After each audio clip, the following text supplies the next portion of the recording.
You let something go, a relationship maybe, a role you had held for so long it felt like a name, a version of yourself you had built carefully over decades, the one who was needed, the one who held everything together, the one everyone called first.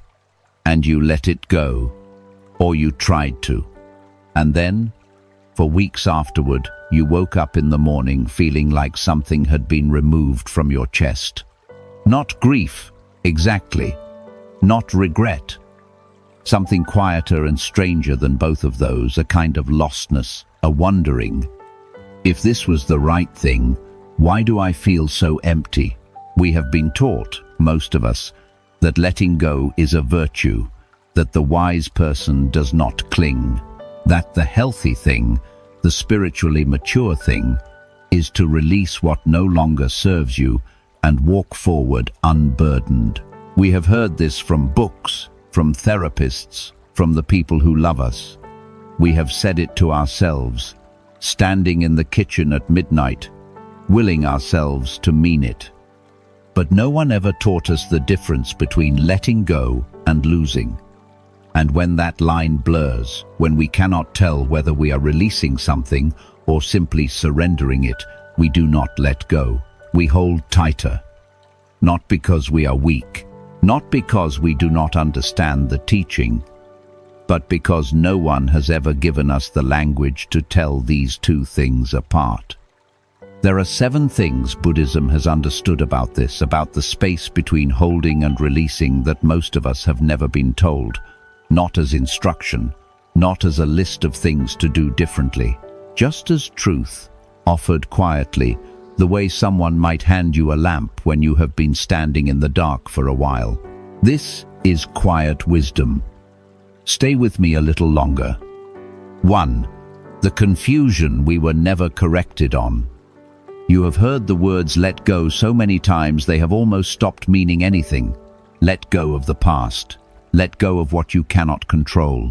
Let go of people who no longer serve your growth. You have heard it from everyone who cares about you, and from some people who do not. And each time there is a small part of you that resists, not because you are stubborn, not because you enjoy suffering, but because something about the phrase feels like loss, like betrayal, like you would be erasing something real by letting it go. That resistance is not a flaw. It is information. Buddhism has a word for what most of us are actually doing when we think we are clinging to something. The Pali word is Upādāna, which is usually translated as attachment. But that translation leaves out the most important part.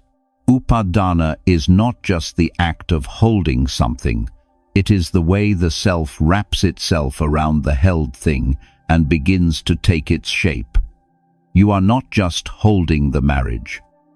You are holding the version of yourself that existed inside the marriage, the person you became, the identity you built there, the daily life of being that particular someone. You are not just holding the career.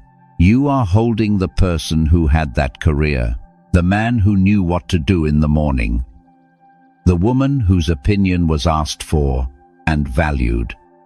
There is a man 68 years old who retired 2 years ago after 36 years in the same profession. He did everything right. He saved, he planned, he looked forward to the freedom, and for 2 years he has woken up every morning at 6 o'clock because his body does not know how to sleep past the hour it was needed. He is not clinging to his job. He is clinging to the person he was when he had it. The person who knew, without thinking, who he was. That is a completely different problem, and it requires a completely different kind of releasing. Buddhism does not say let go of everything. It does not ask you to become a person without ties, without love, without preference. What it asks is simpler and harder than that. Look honestly at what you are holding and ask yourself, are you holding the thing, or is the thing holding you? Are you choosing to stay, or have you simply stopped being able to imagine yourself without it? That is a different question entirely, and the answer changes what comes next. The confusion was never yours to begin with. It was built into the way most of us learn to love. 2. What letting go actually looks like. Most of us have only one image for letting go. It is the image of an ending, the door that closes, the hand that releases and does not reach back, the clear and final gesture of someone who has made peace and is moving forward. We see this image in films, in books, in the quiet advice of people who mean well. And because it is the only image we have, we believe that if we have not yet arrived at that image, at that clean, final, unambiguous release, then we have not really let go at all. We are still clinging, still failing, still not wise enough. That belief is the problem, not the holding. There is a teaching in Buddhism built on the Pali word Anicca, impermanence, and it is almost always taught as a lesson about loss. Everything passes, nothing lasts. Hold nothing too tightly, but that is only the surface of it. The deeper teaching is this: things are not waiting for your permission to change. They are changing right now as you sit here, whether you hold them or not. The relationship you are clutching has already shifted 10,000 times since it began. The person you are trying to keep close is not the same person they were 5 years ago. The life you are afraid to release is already, quietly, becoming something else. Letting go does not cause the change. It only means agreeing to the change that is already happening. Before we understand this, we think that holding on is keeping something intact. We think our grip is the thing that holds the shape. There is a woman who still sets the table for 4 people, though her children moved away years ago, not because she expects them for dinner, not out of delusion or denial, but because the habit of that love has not yet found a new shape. Because she is still learning what it means to love 4 people who are no longer at the table, she is not failing. She is in the middle of it. She is in the long, unmarked space between one shape of love and the next, and there is no word for that space in most languages, which is part of why it feels so disorienting. Letting go does not ask you to feel different before you begin. It does not require a moment of sudden clarity, a teary epiphany, a morning when you wake up free. It only asks one thing: stop organizing your life around the shape of something that has already changed. Stop setting the table for 4 when the table is, and has been for some time, a table for 1. You do not have to feel ready. You do not have to feel certain. You do not even have to feel willing. You only have to stop insisting that the thing be the shape it used to be. That is enough to begin. 3. The love that stays after you. Let go. Here is the real reason most of us do not let go. Not fear of emptiness. Not fear of change. The real reason, the one we rarely say out loud, is this: we are afraid that if we stop holding on, the love will go with it. That if we stop worrying, we have stopped caring. That if we stop calling every day, we have stopped being a good parent. That if we release our grip on the outcome, we have released our investment in the person. That love, for us, has somehow become synonymous with holding and letting go, has become synonymous with not caring anymore. Buddhism calls this kind of love Metta, usually translated as loving kindness, though that phrase has been softened almost beyond recognition. What it actually describes is love that does not require possession to be real. Love that does not diminish when it is not gripping something. Love that, and this is the part that takes the longest to believe, is actually most itself when the hands are open. Think of it this way. Light does not need you to hold it to illuminate a room. The moment you release your cupped hands, the light is not gone, the shadow of your grip is gone. What was blocking the full reach of the light was the hands themselves. The love was always there. The clutching was obscuring it. I will say something now that may be uncomfortable to hear, and I mean it gently. There are two very different things that can look, from the outside, exactly the same. There is presence out of love, and there is presence out of fear. The parent who calls every day because hearing their child's voice brings genuine joy, and the parent who calls every day because not calling feels like abandonment. The friend who checks in because they want to, and the one who checks in because their own anxiety requires it. These two things look identical from the outside. The people being loved cannot always tell the difference, but you can feel it from the inside. And so, quietly, can they? There is a man who spent years calling his adult daughter every single day, not because she asked him to, because the silence felt like distance, and distance felt like failing. And then, slowly, he learned to call less, 2 or 3 times a week. And something shifted, not in how often they spoke, but in the quality of it. When he called, he was calling because he wanted to hear her, not because he was afraid of what would happen if he did not. And she felt that. She began to call him first sometimes. She began to say more. If this makes you want to push back, if you are thinking, but if I let go, they will think I do not care anymore, let me offer this distinction.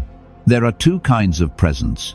Presence that says, I am here because I cannot stand the uncertainty of not being here. And presence that says, I am here because I choose to be, because you matter to me, and I am not afraid of the space between us. The second kind is rarer. It is harder to build, and it is the only kind that does not, over time, feel like a weight. What if the love that lets go is the lighter one? What if the open hand is the one that holds more? 4. The weight you carry for others. There is a kind of holding that no one ever calls clinging because it looks so much like love. It is the worry you carry for your child who is living 3 states away and, as far as you know, is doing fine. It is the grief you have kept alive for a friend's pain that your friend has quietly begun to move past. It is the anger you have maintained on behalf of someone who wronged you, not because the anger still burns, but because releasing it feels like letting the wrong go unwitnessed. Like saying it did not matter, like being the only person still keeping the record, and if you put down the record, the injustice becomes invisible. We carry these things because we love, or because we believe that carrying them is what love requires. But there is a teaching, not a Buddhist word for this one, more of a Buddhist image, called the second arrow, that names what we are actually doing when we do this. The teaching goes like this. Pain is the first arrow. Something happens that hurts. That arrow lands.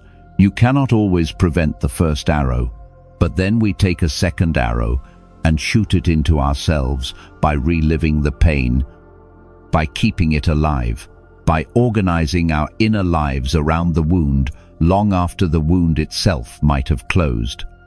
The second arrow is not the pain. The second arrow is the carrying. Let me ask you something, not rhetorically actually, slowly. Let each question sit for a moment before you move to the next one. Does your grandchild sleep more soundly because you are awake at 2 in the morning worrying about them? Does the old wound heal faster because you visit it every morning? Does the person who hurt you change in any way because you are still angry? Does your child's life improve because you are managing their problems in your head at midnight? If the answer is no to all of those, and it is, then you are paying a price that no one is collecting. You are carrying weight that is not lightening anyone's load. You are absorbing consequences for choices that were never yours to make. There is a woman who loses sleep regularly over her grandson, who lives in another city, who is, at this very moment, sleeping soundly. This is not a criticism, it is recognition. Most of the people who worry most are the ones who love most. But here is the thing that took me a long time to understand. Worry is not love. Worry is love mixed with fear, and usually it is mostly fear, wearing the face of love. When you love someone without the fear, you can wish them well and let them go into their own life. You can be there when they need you and trust them with the space in between.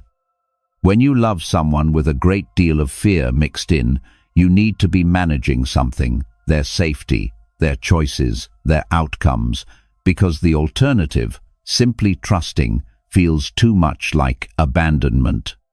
Identify one thing you are carrying right now for someone else, something they did not ask you to carry, something they may not even know you are carrying. And consider this: putting it down is not indifference. Putting it down is finally caring for yourself with the same generosity you have been extending outward for so long. Carrying someone else's burden does not make their burden lighter, it only adds to yours. 5. Why holding on changes the shape of what you love. Here is something that happens slowly. So slowly you do not notice until it has been happening for years. When you hold something too long, not with care, but with grip, the thing begins to change shape in your hands. Not because the thing itself changes, because you change around it. Your hands tighten, your shoulders tense. Your whole relationship to the held thing becomes organized around the act of not dropping it. And at some point, without realizing it, you are no longer holding the thing you love. You are holding your fear of losing it. This is Upādāna at its deepest, the layer beneath the layer. It is no longer about the external thing at all. It is about the feeling of safety that comes from having something to hold, the familiar weight of it, the way the grip itself has become a kind of identity. We sometimes hold things that no longer fit us, things that may even be hurting us, simply because the grip feels more like home than the open hand does. There is a story told of a monk who spent 30 years tending a garden. He knew every plant by name. He had grown them from seed, watched them flower in spring, cut them back in autumn. The garden was the thing he loved most in the world, or so he believed. Then, one year, a drought came, long and unrelenting. The garden died. His students watched him carefully, expecting grief, expecting something they could comfort. Instead, one morning he walked through the dead garden slowly, looked at the brown earth, the bare branches, the silence of it, and said something they did not expect. He said, "For 30 years, I believed I was loving this garden. I see now that I was loving my idea of what it would always be. The garden itself, what it actually was, changing season by season, I was only half seeing. Now, with nothing left to protect my idea against, I can see what is actually here. I can love what is real." His students were quiet, and then one of them asked, "What do you love now?" And he said, "I love the soil. The soil is still here. The soil was here before the garden and will be here after me. I was so busy loving the flowers that I almost missed the whole thing." There is a man who one day realizes that he cannot remember the last time he actually enjoyed his work. He can remember worrying about losing it. He can remember defending it, protecting it, organizing his sense of self around it. But the last time he sat down and felt glad to be doing it, that memory is harder to find. The grip had long since replaced the gladness. And if you are thinking right now, But if I let go, I am admitting it was not important. I want to turn that around. Letting go of the grip is not a statement about value. It is the opposite. Only when you release the clenching can you see the thing as it actually is, not distorted by the fear of losing it, not bent out of shape by the need to keep it the same forever. To love something clearly, you have to be willing to see it change. Letting go is not the end of love. It is the only way love stays honest. 6. The self you lost while holding everything together. For decades, perhaps, you have been the one who held things together. The family, the home, the relationships that would have unraveled without you, the expectations that needed managing, the emotions that needed containing, the logistics that fell to you because no one else was going to handle them. You did this willingly, most of it. You did it out of love.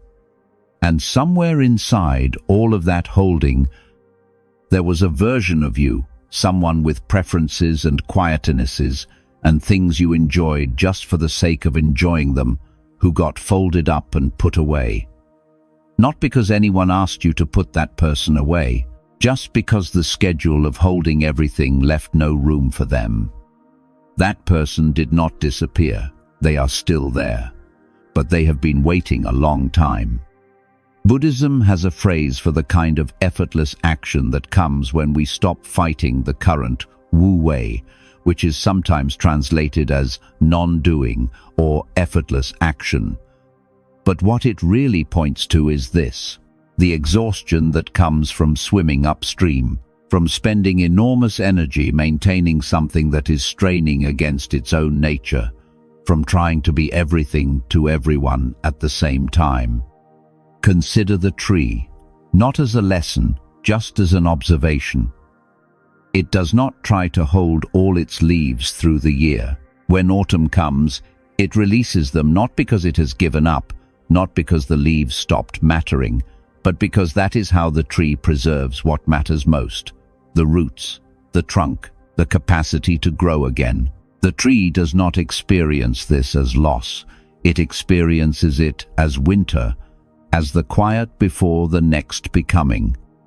There is a woman who, for the first time in 20 years, sat alone with her coffee one morning and did not open her phone. She did not plan to sit there quietly. She just forgot, for a moment, to reach for the distraction. And she sat there, and the coffee was warm, and the light was coming through the window at an angle she had never noticed before, and she felt something she could not immediately name. She thought at first it might be loneliness, but it was not quite that. It was more like arriving somewhere, like the long walk had paused and she was standing still in a place she recognized, though she could not say from when. And if you are thinking right now, but if I put things down, who will hold them? That is a fair question, and I want to meet it honestly. Sometimes the answer is, someone else will, and they will be fine. Sometimes the answer is, the thing does not actually need to be held the way you have been holding it. And sometimes the answer is harder than that. Sometimes the thing really does need you, and the question becomes not whether you hold it, but how. With your whole self, or only with the part that is afraid to stop. You do not have to be available for everything all the time to be a good person. You do not have to keep holding everything in place to be worthy of the life you have built. There is something in you that existed before all the roles, before the caretaking and the managing and the being responsible for things, before you learned what everyone else needed and shaped yourself to provide it. That part of you has not gone anywhere. It has just been waiting, quietly, in the room you stopped visiting. Go back once, not for long, just for a little while. Find one small thing you used to do that was yours, not useful, not productive, not done for anyone else, and do it again. Once. See what it feels like to take up that particular space again. You do not have to keep holding everything together to be the kind of person you are proud of being. 7. What remains when you finally open your hands? The fear that lives underneath all of this, underneath the not letting go and the holding and the carrying, is a quiet and very old fear. It is the fear that if you release everything you have been holding, there will be nothing left. That your identity is made of the things you are gripping. That without the role, the relationship, the responsibility, the narrative of yourself as the one who holds things, you will dissolve into some kind of formlessness.